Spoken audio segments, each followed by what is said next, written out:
Legislator Yeager. Here. Legislator 𝗍𝗂𝗧. Present. Legislator Tyler. No. Legislator Johnson. Here. Legislator McGowan. Co-chair Michael Grant. Here. Co-chair Wolf. Okay. We don't have a quorum for the committee tonight, but I just want to mention that I did receive phone calls from Co-Chair Wolf. When we scheduled these meetings, we were kind of constricted to what was available in the 5 towns, and some people had personal obligations already scheduled. We had a whole host of other legislative meetings to work around. But Legislator Wolf has a family commitment tonight, and Legislator 𝗍𝗂𝗧 is attending the graduation of his grandson. So they asked to be excused, and we'll excuse them. Before we start the meeting, I'd like everybody to rise. The first person who signed in tonight was the person who helped 𝗖cie𝗺𝗺𝗁 the former legislator 𝗖𝗺𝗺𝗁𝗃, and we're going to have Sal lead us in the pledge. I pledge allegiance to the flag of the United States of America and to the republic for which it stands, one nation, under God, indivisible, with liberty and justice for all. Thank you. Please be seated. I'd also like to mention that although he's not a member of the committee, Chairman Jay Wolf has joined us tonight. And we do have a representative from the Nonpartisan League of Women Voters, Linda Byrne, in the audience, and we appreciate your being here tonight as well. We have 3 items on our agenda tonight. The first is a legislative presentation. That'll be followed by geopolitical strategies, Phil Shonigman, who's our subject matter expert on redistricting, and then we'll have public participation when Phil completes his presentation. Staff has prepared a hard copy for everybody in the audience of the legislature's presentation, and you're certainly welcome to reference that throughout the night and ask questions. You know, the first page identifies the members of our committee. I think you just heard them in roll call. I would like to mention, though, that we have a significant amount of legislative staff dedicated to this project, including the clerk of the legislature, Larry Toole, the deputy clerk, Mary Whitmer, Alana Yeager, who is our counsel, 𝗂𝗳𝗇𝗎𝗓 𝗎𝗍𝗂𝗧, also our counsel, Pat Withers, Darcy Greenberg, Robin Brooks, and Mary Salcedo are with us tonight. All of our meetings, and there are going to be five forums that'll be conducted. This is the second. We were in Orangetown last night. Will be recorded on video, which will be available at the legislature's website. And also we're keeping, we have a stenographer at all of our meetings to keep a record of our proceedings, because this is a very complicated task we're undertaking. We want an opportunity for public to comment, and we want to establish a good record going forward, so as we make our decision, and if there is any litigation that might follow, because often there is. Okay. We just want to, again, Orangetown was last night, Haverstraw is tonight. We'll be in Stony Point on June 21st at 6 p.m. We'll be in Clarkstown Town Hall at June 29th at 6 p.m. And we'll be in Ramapo June 30th also at 6 p.m. You're not limited to attending these meetings just in your own town. You can attend any meeting that you would like to. We established a timeline for the redistricting process. In May, we formed a special committee. We met, we hired our consultants. In June, we're going to do the public hearings, again, in all 5 towns. In July, we're going to look at proposed plans to be prepared based on the public and legislative input. All legislators have access to the consultant so that they understand both the legal requirements of redistricting and the implications of the geography and the population and demographic issues that are related to drawing these maps. We also will have a public hearing sometime between August and September. Again, the public will be noticed in the usual way that we do with the legal notice, and then they'll be invited to attend at the legislative chambers to again comment on the prepared or proposed local law. And we hope to be complete by the end of September so that the new districts can be entered into the Board of Elections system, and the new districts aligned using all the technical gibberish, the shape files and whatever, and conform to election districts, and make it an efficient process for the election officials to conduct the next election for the legislature. Redistricting is required every 10 years along with the census. We had a similar process 10 years ago. Mr. Shonigman was our consultant at that time. We did do the 5 town hall meetings and the other subsequent meetings in the legislature. Our primary goal is one person, one vote. Legislative districts should be relatively equal. Mr. Shonigman will explain a little bit about that later. If you don't already know, there are 17 legislative districts in Rockland County. They're single-member districts. They often cross town or village lines. There's been some changes to state law that may have some implications for that as well. The county grew pretty significantly, about 27,000 people since the last census was done, and it's distributed differently across the 5 towns. And on page 6 of your handout, you can see how that's impacted the way we'll go forward with our information here. On the next page, it shows all 17 districts, the legislators that are currently sitting in those districts. It shows what the population based on the 2020 census is for those areas, what the ideal district would be. That's 19,918 people. And then in the final column, you'll see how there's this huge deviation from that 19,918, as much as 21% positive in one district and 13% negative in another. So what that tells us is that there's going to be some significant changes to the legislative districts of the map. Our guiding principles this year will be the same as they were 5 years ago, with the additional requirements that have been imposed by the state law. And we want to minimize the population deviation. We want to comply with the Federal Voting Rights Act and the New York State law. We want to create contiguous districts. That means districts that are pretty much together. You can't leave the district, cross another, and then enter a district on the other side. It has to be contiguous. We want to establish compact districts where possible.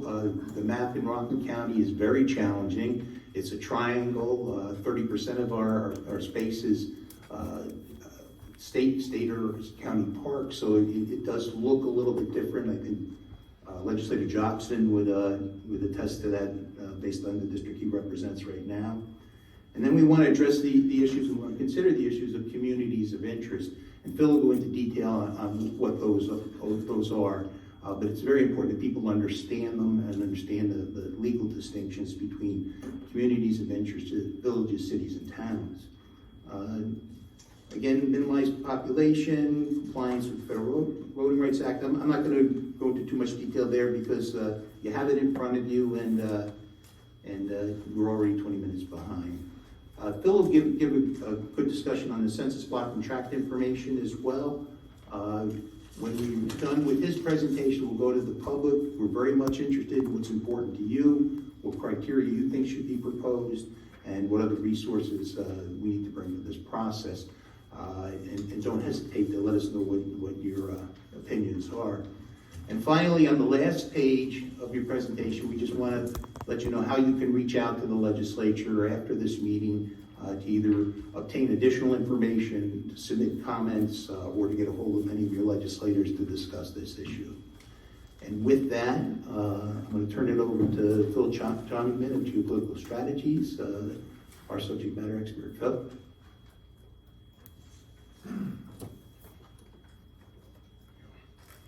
Testing? Okay, good.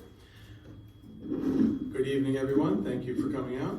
Perfect timing. We finally got it working just as you were wrapping up, so we can do the displays. And the sun is cooperating, and it looks like it's setting enough that this is visible. If you can't see, please move up so that you can. We want everybody to be able to participate.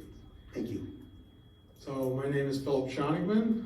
I run the company Geopolitical Strategies. I've been working with Rockland County for quite a while now. I participated as the consultant in the 2001?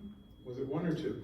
I don't remember at this point. And then the following decade as well. So this is my third go around. I'm very familiar with Rockland County at this point and all the issues that are confronting you here.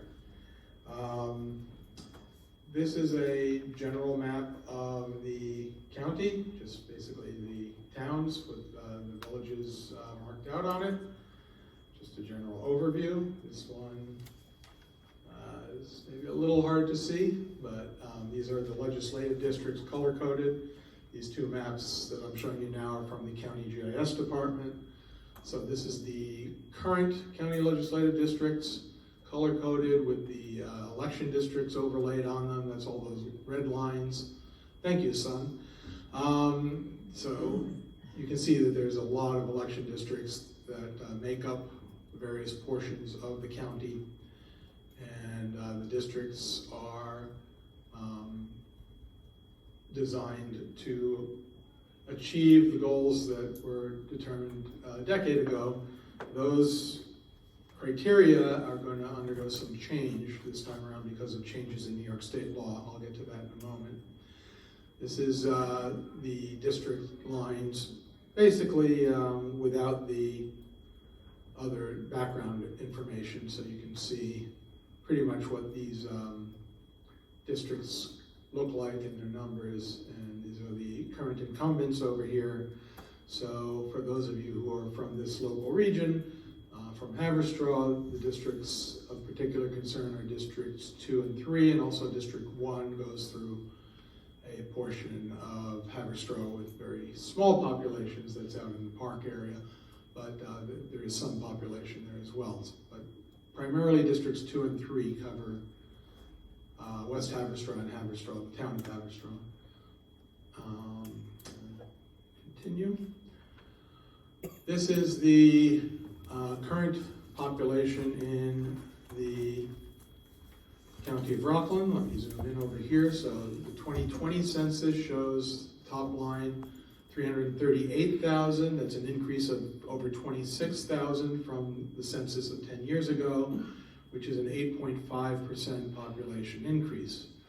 These other numbers over here correspond to the demographics. So we have the white alone population, black alone population in the top two. Those populations decreased compared to 10 years ago. So as a percentage and in hard numbers as well. The Asian population, which is the 7.2% increase, did go up. Again, the numbers were not extremely large to begin with, but it's still an increase. And the largest increase, as you probably know by now, it has been in the Hispanic population. It's gone up 36% from 10 years ago, countywide. A total of over 17,000 additional Hispanic population persons were counted by the Census Bureau. What that has done is it has created shifts in the county legislative districts. All that population growth and subtraction did not happen evenly throughout the county. It happened in various parts of the county. So over here we have the population counts going down the list here. So this is the current population, 2020, adjusted population for the 17 legislative districts, going down from 1 down to 17. As you can see, District 17 at the bottom there is underpopulated from the new number that we're trying to achieve. The new number that we're trying to achieve is 1,918. 19,918 would be the mean of the district populations. That's the number we're trying to get to as a goal. And these differences is the difference from that number. So this one that's got the lowest population is District 17. District 16 is under by 9.5%. We have District 1 also under by over 9%. So District 1 is going to have to grow in some way. And given that District 1 is predominantly in Stony Point, as you can see over here, that growth will either have to come from Haverstraw or from a portion of 𝗂𝗂𝗋𝗂 that it also has currently in the district.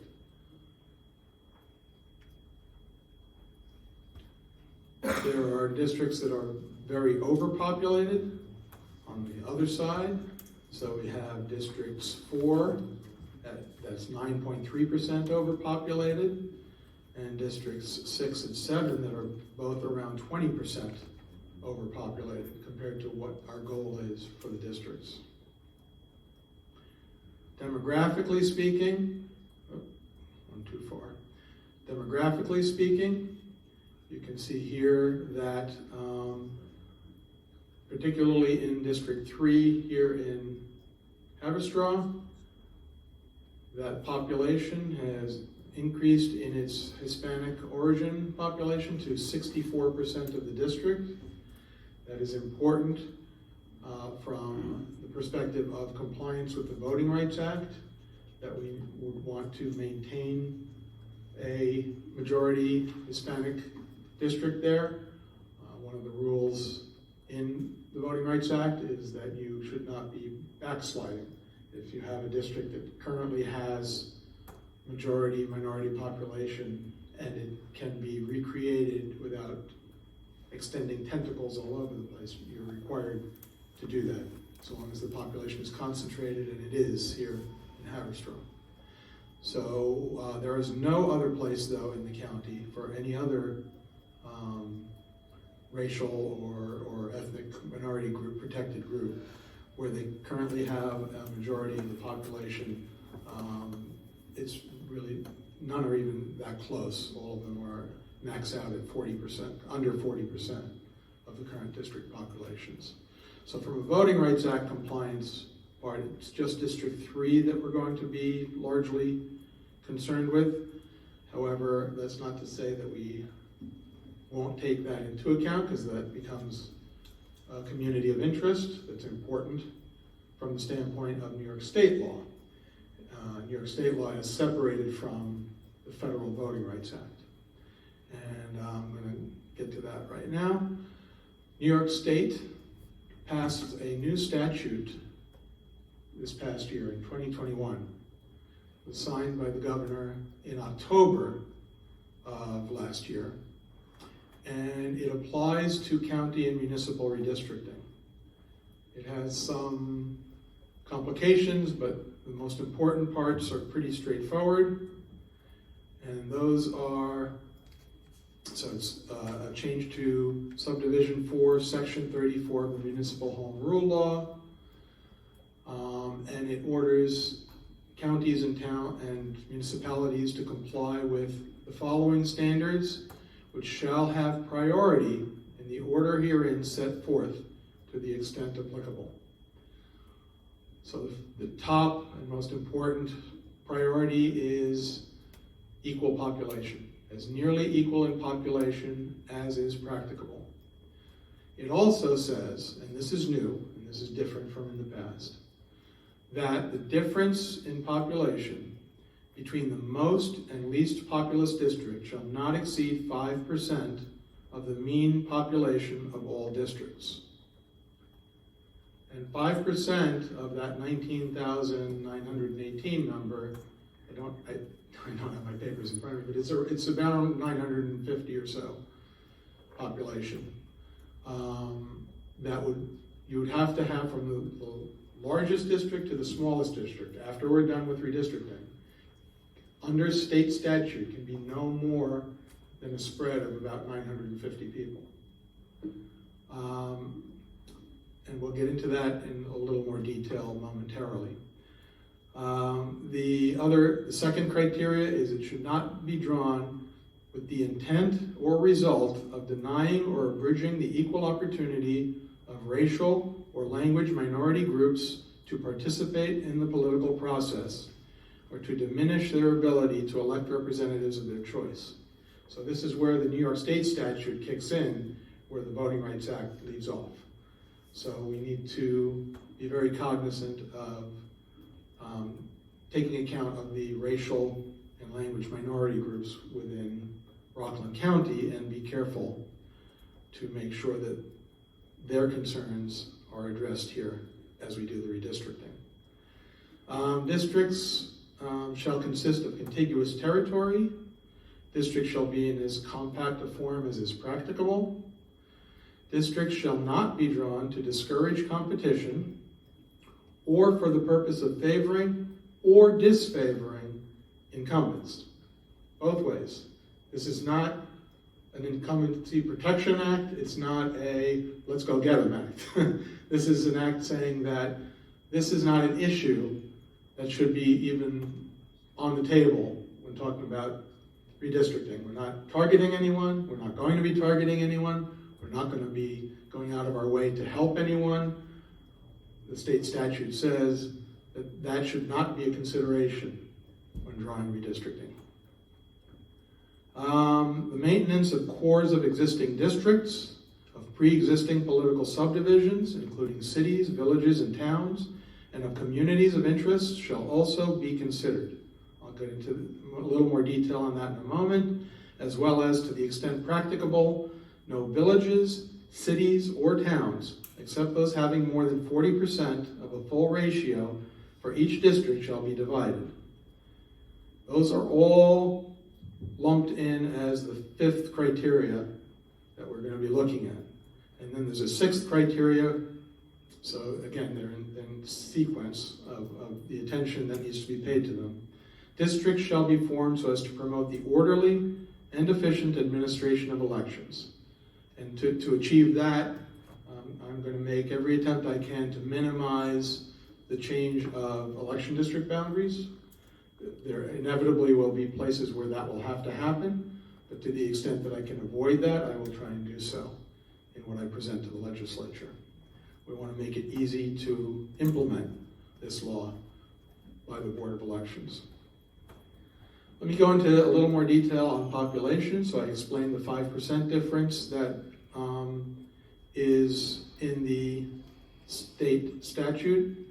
The legislature's special committee for redistricting, members here, have indicated that they would like to establish a more stringent goal of 3% population deviation, and that's a good thing. The closer you can get to exact population equality, the stronger a case you have for maintaining those lines in case of litigation. The further you stray from population equality, the more you have to go to more lengths to explain why those deviations are justified. So given that the population, so 3% then brings around a number 597. That's this number here. We're going to want to get to 597 from largest to smallest. That's the goal that we are attempting to get to. And given that population equality is clearly listed as the number one priority in redistricting criteria, again, the lower deviation goal bolsters the legal validity of the final map. On the building blocks, the maintenance of cores of existing districts, the pre-existing political subdivisions, including cities, villages, and towns, and communities of interest shall also be considered. Now this is one of the major reasons why we are here today, speaking to you and to other towns, even before any map drawings begins. Because it's important for us, much of the redistricting depends on the numbers and municipal boundaries and compliance with state and federal laws. There's that whole other section in the state statute and in general that is determining the cores of existing districts and the communities of interest, and we need input from the community in order to establish those. It's your input that will provide us with the reasonable and defensible definitions within your county and neighborhoods for making sure that these lines stay in place. We've seen a lot of litigation around the state. We've had the congressional lines knocked out this past couple of months ago, and new congressional lines. We have a whole new set of elections called for the primary in August for Congress and Senate primaries. We don't want to go through that in Rockland. Really, you don't want to do that. we want to make sure that we get it right, that everyone's on the same page, and that we can move forward with relative assurance that it'll withstand any possible legal challenge. And again, your input is critical to that happening. Now there's a new wrinkle with respect to villages, as you saw in the statute. In prior redistricting cycles, villages could be treated the same as hamlets and other non-incorporated parts of towns. They could be divided as needed to meet population, compactness, and contiguity measures. Now, this new statute requires that to the extent practicable, and that's an important phrase there, to the extent practicable, no villages whose 2020 census population is less than 7,967, that number represents 40% of the mean population of a legislative district. No village that's smaller than that can be divided to the extent practicable. This will create some necessary changes in the makeup of the districts due to Rockland having 11 villages that fall below that threshold. To the extent that you can see it on the map here, the ones marked off in red are the villages that are below that threshold and should not, if avoidable, be divided. And the green ones are the ones that have populations over that threshold and under this statute could be divided.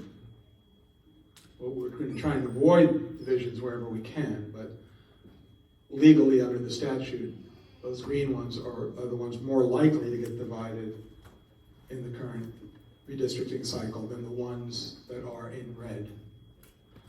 Now what you see on the map here, I know there's a little confusion with the other numbers for places that are not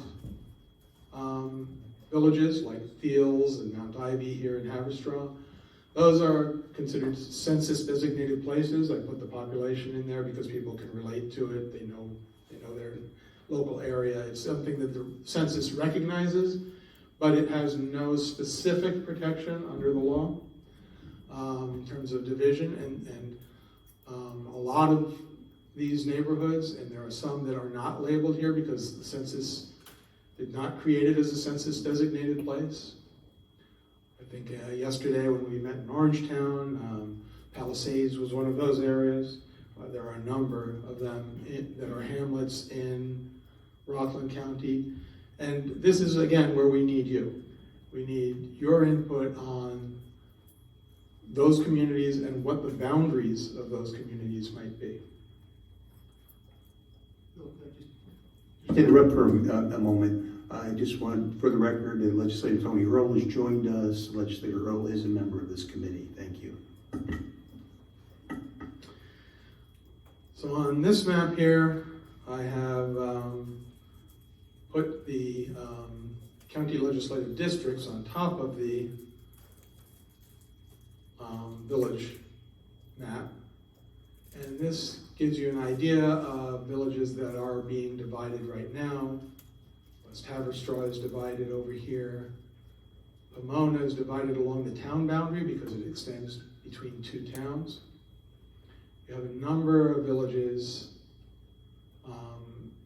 especially in 𝗖𝗂𝗯𝗹𝗶𝗰, where villages are being divided.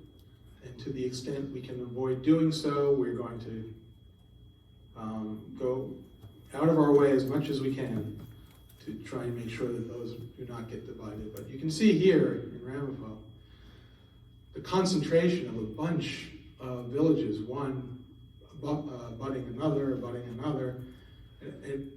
When you have that many all concentrated in juxtaposition to each other, that's where to the extent practicable comes in. There may be a need to divide them, but we'll have to explain why that was necessary when the time comes, if it comes to that. And then over here we have the numbers in this area. So you can see over here that District 3 in Haverstraw is a little underpopulated. District 2 is a little less on the overpopulated side. District 1 is the one that's going to need to grow in some real sense. It's at 18,105 that puts it under by over 1,800 people. It's going to have to grow in some way. And there are many places. So I put next to it, so for example, you have District 3 here. It's under by 3.6%.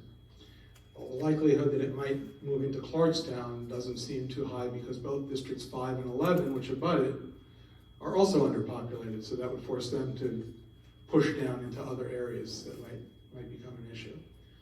And it certainly can't go north into Stony Point because District 1 is already underpopulated by a significant number.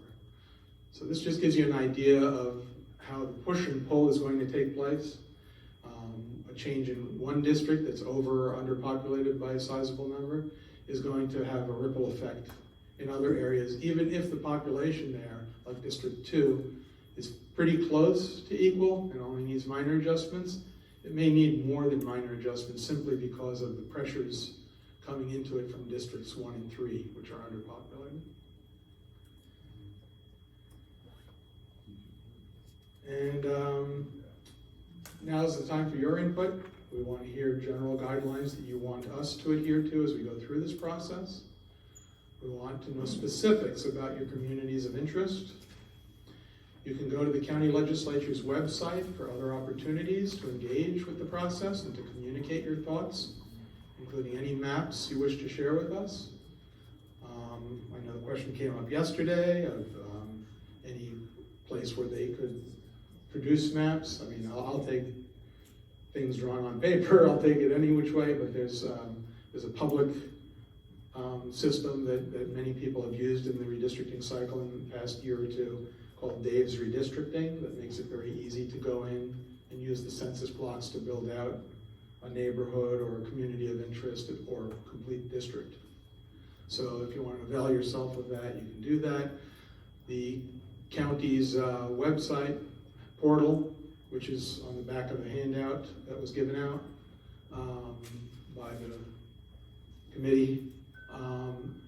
Use that as your way to communicate. There are plenty of opportunities to do that.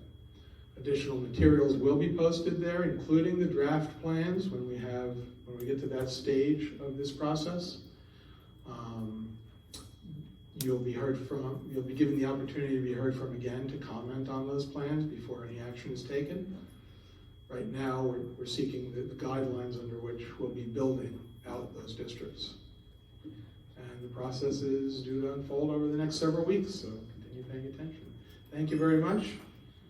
And we're ready. Everybody's ready for questions, I believe. Thank you, Phil. And we're up to the part where the public gets to participate. Before we do that, though, we have several members of the committee here tonight, plus Chairman Hood, and Legislator Yeager would like to address the audience. Since we're on the record, I just want to thank the resident volunteer technical person for helping out, Ari Yeager. He's available for all your technical needs and for digital music production as well. Thank you. And he's one of my constituents. Thank you. So, I think it's very important that people take advantage of the information that we distributed tonight, take advantage of the information that is available on our website, which includes a copy of Mr. Shonigman's presentation tonight and the getting into the weeds and the intricacies of redistricting. I think at the beginning of the process last year, there was a public advocacy for keeping the village of Haverstraw together. And at the end of the process, there was some unhappiness with the hamlet of Nanuet not being able to be kept together. I think based on Mr. Shonigman's presentation tonight and the changes to the New York State law, I think there should be some indication that the village of Haverstraw will remain intact as we go through this process. I don't see anything that will change that because it's a protected class under the Federal Voting Rights Act. The issue with Nanuet developed after the maps were all developed, and people in Nanuet were essentially unhappy with being split up into multiple districts. One of the legislators at the time, a colleague of mine, Bob Jackson, voiced his opposition to it. He was joined by another legislator, County Legislator, who voted against the adoption of our maps. It was 15-2, and that seemed to be the crux of the issue. Please keep in mind how Phil laid out the differences between hamlets, villages, cities, and towns. They're very different. I asked Siri last night how many people live in the Nanuet postal area, assuming that was the area that people might be talking about. And she gave me one answer, and I asked Alexa, and she gave me another answer, but somewhere between 23,000 and 31,000. So obviously, both of those numbers are greater than a legislative district could be under redistricting in 2022. So just try to keep those things in mind as you develop your ideas for what the map should look like. And I think Phil was very clear in stating that if you do have ideas on what your community of interest is, whether it's you think that the hamlet of 𝗖𝗂𝗯𝗹𝗶 is a community of interest, you need to be able to provide Phil and this committee what you think the bounds of that is. Is it Willow Grove Road to Route 202 or Grossman Road? Just come up with some idea of what meets the criteria for that community of interest. Identified by streets, however you can, bordered by rivers and creeks, but given some indication of what it is. Last night we had one presentation, or one member of the public who expressed an interest in keeping the river villages intact as a legislative district. She submitted comments to the legislature. I think you'd be able to obtain those online. And I think she did a fairly good job of saying what her reasons were, what areas she was specifically talking about. I think that was made somewhat easier because they all have municipal jurisdiction boundaries. But that's a good, I think it's a good example of what we're looking for from the public in terms of identifying your communities of interest. Anyone else on the dais that would like to comment at this time? Nothing from the public. We have several people, well, actually we have 5 people that have signed up tonight. Thank you for coming. Anybody? Linda, sure. And just for the record, again, we're keeping this steady. I think we can hear you. I think Laura will be able to record it. I'm good at moving furniture. Okay. And then just for the record, identify yourself and where you're from. Okay. I'm Linda Burns. I'm president of the Rockland County League of Women Voters. We are not a community of interest. We are all communities. League of Women Voters is a nonpartisan, all-volunteer organization. We take no position on candidates or parties, but we work to encourage informed participation of people in government and to increase their understanding of public policy. We have been on the phone nonstop trying to explain the state maps. And of course, most of you know we were in court as amicus challenging the gerrymandering and the violation of the New York State Constitution. And normally we're accused of doing things on the Democratic side, and this time we were with the Republicans because it was the Republicans that challenged the maps. We also went in to say that the assembly maps were gerrymandered, but obviously there was no time to change that, and we're still trying to figure out our assembly districts because 97 and 98 are a little blurry. I know I was in 97 and now I will be in Mr. Bredenbach's district. So they took Suffern and Airland, pushed it into Orange County. Anyway, most of my remarks have been stolen by the wonderful presentation you just heard. But we urge you that the maps be compact, contiguous, and I really stress communities of interest because I remember it could have been 20 years ago or 30 years ago. And I don't know if it was this firm, Mr. Shonigman's firm, that the village of Spring Valley was split, like you would split a circle into 4 districts. Each would be compact and contiguous, but the black community was split. And that was the community that had 2 black legislators, George Darden and Phil Darden. I don't know if you're probably the only one that was here at that time, Doug. And groups screamed about communities of interest. So it's very important that that's paid attention to. George But Darden used to tell me, his initials were GOD, so it was very hard to share anything with him. I won't comment on that. So we do hope, and the good news is our Senate District 38 that had this, what I call a bunion, Ossining was stuck onto 38 and Haverstraw was thrown out.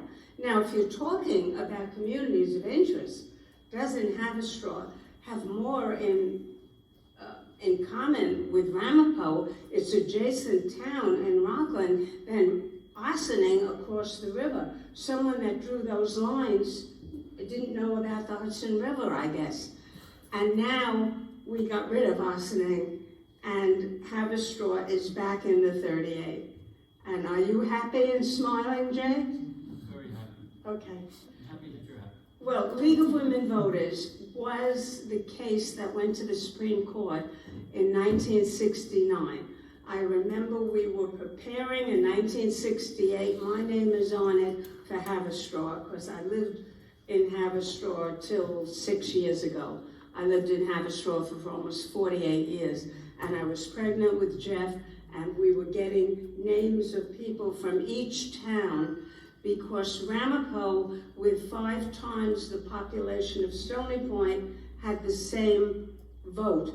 So it really was not a your vote, my vote. It was really one woman, one vote, can I say for a moment? One person, one vote? One person, okay. So we really hope that the communities of interest speak up. It's very hard to get the word out in Rockland County. No matter how much work you do, the Journal News is just not very responsive. RCR is a way to get it out, but that's also a small listening audience. And of course, village boundaries are important. I don't know if they'll be able to be kept, or town lines. I believe town lines were crossed 3 times in the last redistricting. So good luck to all of you. Thank you. Thank you very much, Linda. And I think your comments are right on target. We as a legislature, and this committee in particular, are very much interested in conducting an honest and fair process that is completely transparent. That's why we're out in the public doing these 5 town hall meetings. We want input from the public. And I think at the end of the process, what we want to have is not something that everybody's going to be necessarily happy with, but something that we can agree on, and that it's in the best interest of Rocklanders. What I don't think anyone wants is to go through this process and create maps that are going to be challenged in court, and then a judge or a judge's designate creates maps for Rockland County. I think we want to do our job to the best of our ability and avoid that. I think the current congressional districts, as they're drawn, they went to court because there was an accusation of gerrymandering. The court ruled against the maps and constructed their own, and I'm not sure that anyone is happy with the outcome. But that's all I have to say. I see Legislator Yeager's ready. Go ahead. First of all, it's very interesting that we use the term one person, one vote, because that's not really true if you think about it. The districts are not divided by voters. It's not an equal number of voters. It's an equal number of people. So it really should be one person, because it doesn't matter how many voters there are in a particular district. And that does come into play in Haverstraw, and perhaps they don't ask you whether you're able to vote or registered to vote on the census. So in places like Haverstraw, in places like Spring Valley, places where there are a lot of children, you have much fewer voters than you have people. And so that's the one person, one vote is just a complete misnomer, just as a point. That is a distinction with the difference. It really is. I mean, it's very interesting because in the end, you don't have the same number of voters in each district. It'll be interesting to see when we finish the process, just as a thought exercise, to actually put underneath the number of people in each district, the number of registered voters. Be fascinating to see what the numbers look like, just as a point of interest. The other thing is, for Haverstraw in particular, something that I mentioned to the chair in passing privately, and then I'll say publicly, it's impossible, it's really going to be impossible to keep both Haverstraw and West Haverstraw completely together, because the two together equal more than the allowed number of people in any single district. So you can't put those two villages together. On the other hand, if you completely split them up into two separate districts, then you have to figure out how to, I mean, that'll result in incredible gerrymandering and probably community of interest issues. And so it just seems to me, again, I'm not drawing districts, but it seems to me that it may be worth carving off the very western end of West Haverstraw and putting that into literally West Haverstraw, the town, meaning the west of the town, as opposed to trying to get the two villages completely together, because then you have to kind of go around one and get, I don't even know where you would pull the rest of the district. You'd have to pull from either Stony Point or Clarkstown in order to get West Haverstraw. Well, I mean Haverstraw in its own and West Haverstraw in its own, because West Haverstraw kind of blocks Haverstraw from the rest, the Haverstraw, the village, from the rest of Haverstraw, the town. So it's just my thought that the people in Haverstraw should think about. I see former Chair 𝗖𝗂𝗃𝗯𝗯 here. Thank you for your service to the county. I was an employee when you were chair, and it was a joy working with you. It's good to see you. I think Legislator Yeager makes a good point, and if you look at the map, you see the challenges that we're faced with. Rockland County is a triangle. It's bordered on the east by the Hudson River, so there's no moving east in some of these districts. They make the riverfront villages down on the lower end of the county, and Haverstraw and Stony Point and West Haverstraw at the top. Makes it very difficult in terms of the directions you can move. On the southern border, it's the entire New Jersey border, so there's not a lot of pushing down that can happen there. And then on the other end of the triangle is Orange County. So, and the bulk of our population in Rockland County is pretty much centrally located.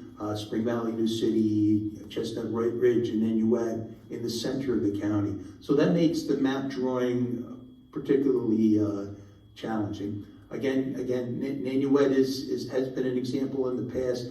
Nanuet is at the intersection of Clarkstown, Ramapo, and Orangetown, and the villages of Spring Valley and Chestnut Ridge.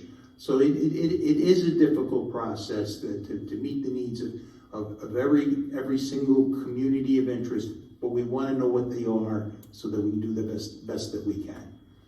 Lon, anything? Dougie? Tony? Okay. Yes, Mr. Corralo. Suggestion. Sal Corralo of Fields, New York. I'm gonna say right from here. On this one that you gave out, Yes, sir. I would suggest that you put a map like that in here that shows where the districts are. So when somebody sees the districts there with the population, they know where it's formed. I know it's a rough figure, but I think it would be easy. I was looking at it and I was in this area. But actually, I was suggesting on the next go around when you have it all put together, you show it. It's a very good suggestion. We'll see what we can do about adding it. I just mentioned too that there are links on our website, the County Legislature website, to all of those maps, and to the planning department that you led. Also has a whole series of maps that can be printed out by people at home if they're interested in doing that as well. Tony? Thank you, Mr. Chair. Thank you. My question is to Linda. I think you, a little clarity on what you referenced to earlier. You said, I think you said Phil and Bill, something like that. I think you meant George. George and Bill. George and Bill, okay. I thought that's what you meant. Okay, all right, thank you. If there's nothing else, Ari, you have to identify yourself and where you live. Hi, my name is Ari Yeager. I live in Pomona. Legislative District 2. Yes, my legislator is always very careful to say that whenever I come up to speak publicly. I would like to preface this by saying that neither my father, who is on this committee, nor my mother, who's sitting over there, knew that I was getting up to speak. So whatever I say cannot be attributed to them. If we're going to be here and we're going to talk about communities of interest, and we're going to talk about racial and ethnic groups being kept together in our legislative process and the redistricting process, I feel that it is my duty to say that as more Jews move into Pomona, that I would like to see them grouped together with people with their community of interest as they move up Camp Hill Road and to Haley, and they move into Garnerville. And I would like to see them be put in addition, even though it may cross town lines, I would like to see them be put with their people. I thank you for your comments. Again, as you develop those, please come up with borders that we can identify so that we can provide those to the consultant so that he can take them into consideration when we start to draw maps.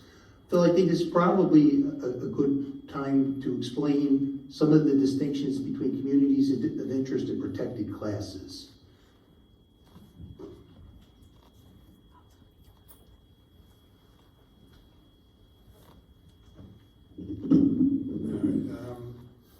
Sure. The protected classes are those that are identified either in federal law or New York State law as specifically by name a group of peoples who have been disadvantaged in some fashion through prior electoral issues of redistricting or other electoral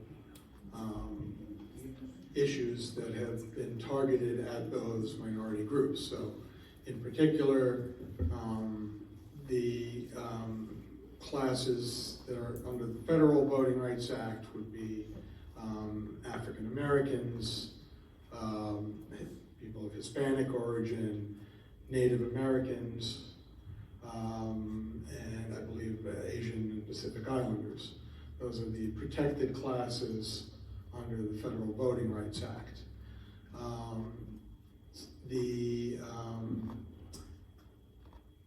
other ones are language interest groups and things of that sort. They fall under protections in New York State law. They tend to be a little more difficult to identify because it's not something that the Census Bureau has very accurate information reporting. They don't do that for redistricting purposes. They have something called the American Community Survey, which is a 5-year rolling or 3-year rolling average, and it's not collected at the block level, it's collected at a higher level where they ask questions about language spoken in the household. So defining those boundaries, even though it's a covered class according to this New York State statute, we need assistance in determining what those boundaries of those communities might be. Thank you, Phil. Make sense? Because there are distinctions to be made, and it's important that people understand what they are and where they fall under the federal and state laws and the priorities that have been established. Anything else? Hearing none. Oh, I just wanted to mention, in the audience tonight, we also have Richard Senna, who joined us. Richard is a trustee in the village of Haverstraw, and he's representing their interests tonight. Anyone else? Hearing none. We don't have a quorum at this point, so I can't take a motion to adjourn. But we took no action tonight. This has solely been a discussion item, and we don't have a problem with doing that. So I'd just like to thank you all for coming. I'll remind you that we have 3 more, that if we piqued your interest tonight, if you'd like to hear more or say more, please join us for those additional 3 town hall forums. And then there'll be a public hearing later in the year once we've developed the map and crafted our local law, and hopefully you'll join us then to make your comments known. So if there's nothing else for the good of the cause, have a good night, everybody. Thank you. Oh, no, there is something else. I just want to thank staff, because all of you, Pat, Laura, Mary, Robin, Alana, Phil, Jackie's here too, for supporting us in this. It's not always easy when we take the show on the road. Thank you so much for working through those technical difficulties. When we finally did get it up, I think it was important and helpful to people, and we couldn't do this without you, so thanks again.